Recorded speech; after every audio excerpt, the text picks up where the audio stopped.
Hello दोस्तों, आज हम कॉन्स्टिट्यूशन ऑफ इंडिया के जो ज़्यादातर एग्ज़ाम्स में क्वेश्चन पूछा जाता है, जनरल नॉलेज के लिए भी बहुत ज़रूरी है, वो है पब्लिक सर्विस कमीशन।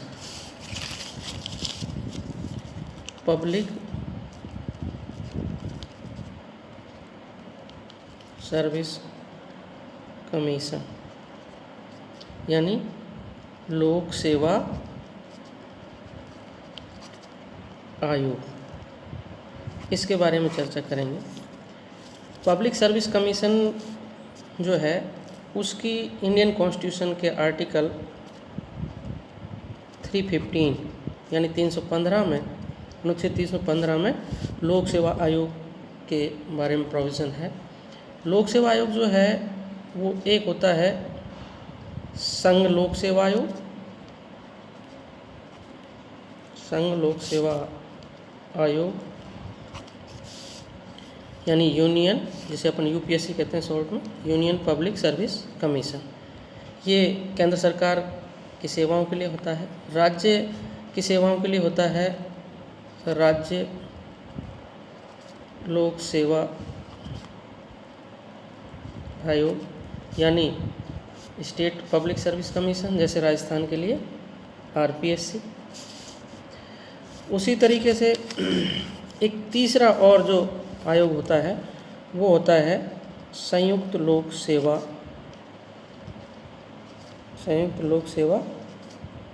आयोग यानी JPSC, joint public service commission. जब दो या दो से अधिक राज्य जो है, दो या दो से अधिक राज्य जो है संसद जो है मांग करते हैं केंद्र सरकार से, तो संसद जो एक एक्ट बना करके उन राज्यों के लिए एक संयुक्त लोक सेवा आयोग का गठन कर सकती है। उन राज्यों के लिए संयुक्त लोक सेवा आयोग का गठन कर सकती है।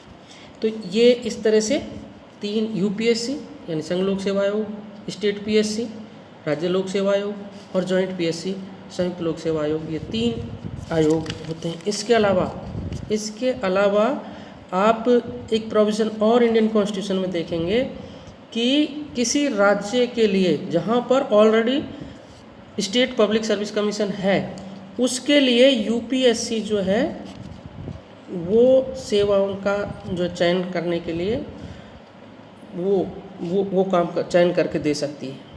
अगर किसी राज्य का या राज्य का गवर्नर जो है इस तरह की जो है संघ यूपीएससी से रिक्वेस्ट करता है कि हमारी नेसेसिटीज़ के लिए जो है, स्टेट की नेसेसिटीज़ के लिए कोई सिलेक्शन या प्रमोशन या रिक्रूटमेंट करके देना है, तो फिर उस स्थिति में स्टेट पीएससी होने के बावजूद भी यूपीएससी उस राज्य के लिए जो है सेवाओं का गठन सिलेक्शन कर करके देती है। ये अलग से इंडियन कॉन्स्टिट्यूशन में प्रोविज़न किया है। अब जनरली अपन देखते हैं कि जो इनकी क्वालिफ़िकेशंस यानी जो है क्वालिफ़िकेशंस, जो मेंबर होते हैं उनकी क्वालिफ़िकेशन क्या होती है। जब आप ये देखेंगे कि इनके मेंबर्स की क्वालिफ़िकेशन क्या होती है, तो आप देखेंगे कि इंडियन कॉन्स्टिट्यूशन के में ये प्रोविज़न किया गया है कि एक आर्टिकल 316 जो है, आर्टिकल 316 में जब आप देखेंगे कि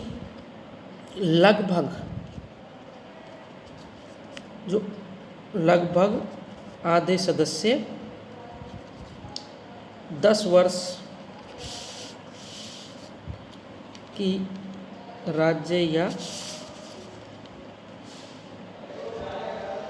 केंद्र सरकार की सेवा का अनुभव रखते हैं। ठीक है, लेकिन लगभग, और यहाँ पर मे वर्ड यूज़ किया इंडियन कॉन्स्टिट्यूशन में। मे मतलब ये ज़रूरी नहीं है कि आधे सदस्य 10 वर्ष की राज्य या केंद्र सरकार की सेवा का अनुभव रखते ही हों, इसको ब्रीच भी किया जा सकता है, इसको तोड़ा भी जा सकता है। मतलब आधे से अधिक लोग ऐसे हो सकते हैं जो 10 साल की सेवा का अनुभव नहीं रखते हों। इसके अलावा इंडियन कॉन्स्टिट्यूशन में और कोई क्वालिफिकेशन मेंबर्स के लिए नहीं रखी गई है। आधे से अधिक सदस्य, अब जैसे अपन बात करें कि राजस्थान लोक सेवा आयोग में टोटल सदस्य कितने हैं, राजस्थान आरपीएससी जो है उसमें चेयरमैन सहित टोटल 8 सदस्यों की संख्या है। अब इसमें से इसके अकॉर्डिंग चेयरमैन सहित 4 सदस्य जो है, मतलब आरपीएससी में 50% कितना हो गया, 4 सदस्य। तो 4 सदस्य जो है वो 10 साल की सेवा का अनुभव रखते हों और बाकी 4 जो है वो इस तरह का अनुभव नहीं रखते हों तो भी मेंबर बन सकते हैं। लेकिन ये 4 से ज़्यादा भी ऐसे हो सकते हैं जो 10 साल के अनुभव नहीं रखते हों, ऐसा कोई हार्ड एंड फास्ट रूल नहीं। अब इनका जो है नियुक्ति या अपॉइंटमेंट कौन करता है, अपॉइंटमेंट भाई, अपॉइंटमेंट कौन करता है? अपॉइंटमेंट सबसे पहले आप संघ लोक सेवा आयोग के सदस्यों की बात करें, संघ लोक सेवा आयोग के सदस्यों की बात करें तो इनका अपॉइंटमेंट करता है राष्ट्रपति। इसी तरीके से संयुक्त लोक सेवा आयोग, संयुक्त लोक सेवा आयोग, इसके सदस्यों की नियुक्ति कौन करता है? राष्ट्रपति। राज्य लोक सेवा आयोग, राज्य लोक सेवा आयोग के सदस्यों की नियुक्ति कौन करता है? राज्यपाल। तो ये संघ लोक सेवा आयोग, राष्ट्रपति, संयुक्त लोक सेवा आयोग की भी सदस्यों की और चेयरमैन की नियुक्ति राष्ट्रपति करता है और राज्य लोक सेवा आयोग के सदस्य और चेयरमैन की नियुक्ति जो है वो राज्यपाल के, राज्य के राज्यपाल के द्वारा की जाती है। अब आती है इनका टेन्योर, यानी इनकी पदावधि क्या होती है। बहुत इम्पोर्टेंट बात है ये पदावधि, क्योंकि यहाँ पर अपन जनरली गलती करते हैं। तो पदावधि क्या, सबसे पहले आप संघ लोक सेवा आयोग, लोक सेवा आयोग के सदस्यों का टेन्योर या पदावधि क्या होती है? इनकी पदावधि होती है 65 ईयर्स और 6 ईयर्स, 65 वर्ष या 6 वर्ष, इनमें से जो भी पहले हो, विच एवर इज अर्लियर, जो भी पहले हो। यदि उसकी उम्र 65 वर्ष पहले हो जाती है लेकिन 6 वर्ष पूरे नहीं हुए तो वो रिटायर्ड हो जाएगा। यदि उसकी उम्र 65 वर्ष नहीं हुई लेकिन 6 वर्ष उसके अपॉइंटमेंट को हो गए तो वो रिटायर्ड हो जाएगा। दूसरा आता है संयुक्त लोक सेवा आयोग।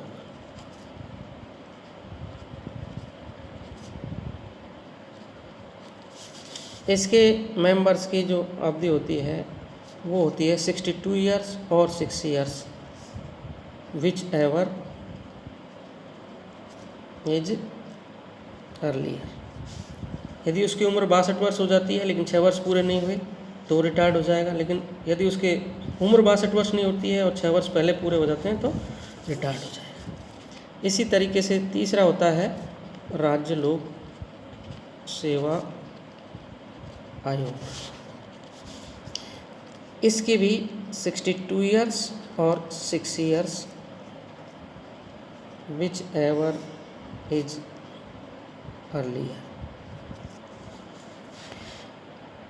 राज्य लोक सेवा आयोग के मेंबर्स और चेयरमैन भी यदि उम्र 62 वर्ष होती है तो रिटायर्ड हो जाएंगे, या 62 वर्ष पूरी नहीं होती उससे पहले 6 वर्ष पूरे हो जाएं तो रिटायर्ड हो जाएंगे। इनमें से जो भी पहले होगा वो इनका समय अवधि होती है।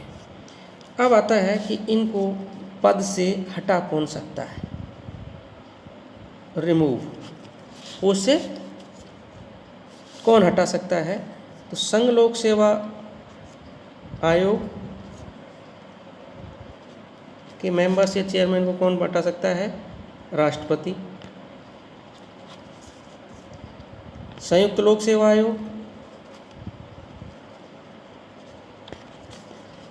के मेंबर्स को कौन हटा सकता है? राष्ट्रपति। राज्य लोक सेवा आयोग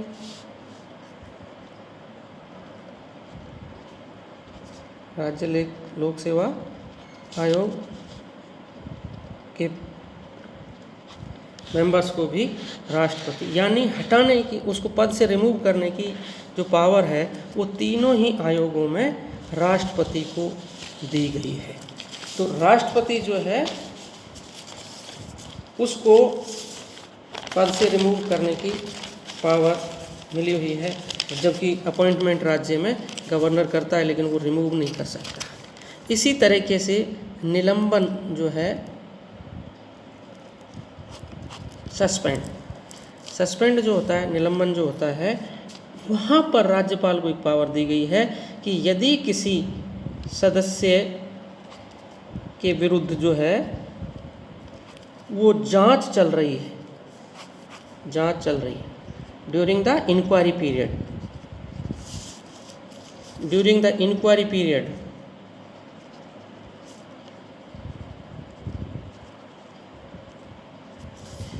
इंक्वायरी पीरियड जो है वो राज्य लोक सेवा आयोग जो है, राज्य लोक सेवा आयोग के सदस्य को यदि निलंबित करना है, को निलंबन, तो राज्यपाल ऐसा कर सकता है। मतलब केवल राज्यपाल जो है कर सकता है। मतलब राज्यपाल अगर किसी सदस्य के खिलाफ, किसी स्टेट पीएससी के सदस्य में चेयरमैन के खिलाफ कोई इंक्वायरी चल रही है, जांच चल रही है, तो उस दौरान जिससे जांच प्रभावित नहीं हो, गवर्नर उसको उसके पद से ड्यूरिंग द इंक्वायरी पीरियड निलंबित कर सकता है। ये पावर जो है वो राष्ट्रपति को, गवर्नर को इंडियन कॉन्स्टिट्यूशन ने प्रोवाइड की है। ये एक एक्स्ट्रा देखा जाए तो एक पावर यहाँ है।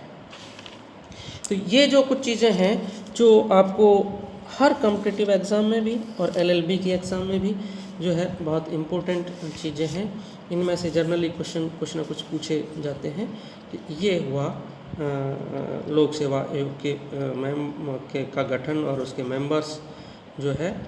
इसी तरीके से अगर मान लो किसी स्टेट में सदस्यों की संख्या को इंक्रीज़ करना है, सदस्य संख्या बढ़ानी है, इंक्रीज़, है ना, तो वो गवर्नर को पावर होती है। राज्यपाल जो है सदस्यों की संख्या को बढ़ा सकता है। आपको ध्यान हो, राजस्थान में पहले टोटल 6 मेंबर्स चेयरमैन सहित हुआ करते थे, लेकिन बीच में जब गोपालगढ़ कांड हुआ था उसके जस्ट बाद जो है संख्या को बढ़ा करके गवर्नर ने 8 कर दिया, और एट प्रेजेंट 8 जो है वो राजस्थान में अभी एट प्रेजेंट 8 चेयरमैन सहित 8 मेंबर हैं। तो ये आपके लिए काफ़ी इम्पोर्टेंट चीज़ें हैं, इनको आप थोड़ा सा और डिटेल में पढ़ेंगे तो। Thank you very much.